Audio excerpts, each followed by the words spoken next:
Hello friends, good morning. Welcome back to our channel Dola মোল্লা।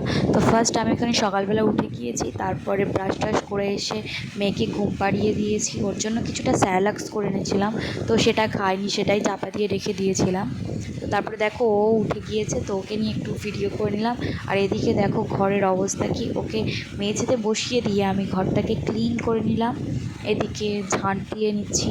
আসলে একটা ছোট্ট বাচ্চাকে নিয়ে সংসার সামলানোটা খুবই কষ্টের ব্যাপার। তাও যতই কষ্ট হোক আমাকে তো করতে হবে না, যেহেতু আমিই বাচ্চার মা, তো আমাকেই বেশি দায়িত্ব নিতে হবে। তো তারপরে ওই ঘরটায় ও বসে খেলা করে। ওই ঘরটার অবস্থা কী হয়েছিল দেখতেই পেলে তোমরা।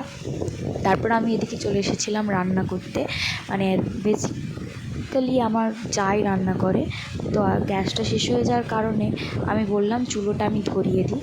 তারপরে এদিকে আমি সব কমপ্লিট করে এসে স্নান করে স্কিন কেয়ার করে নিলাম একটুখানি।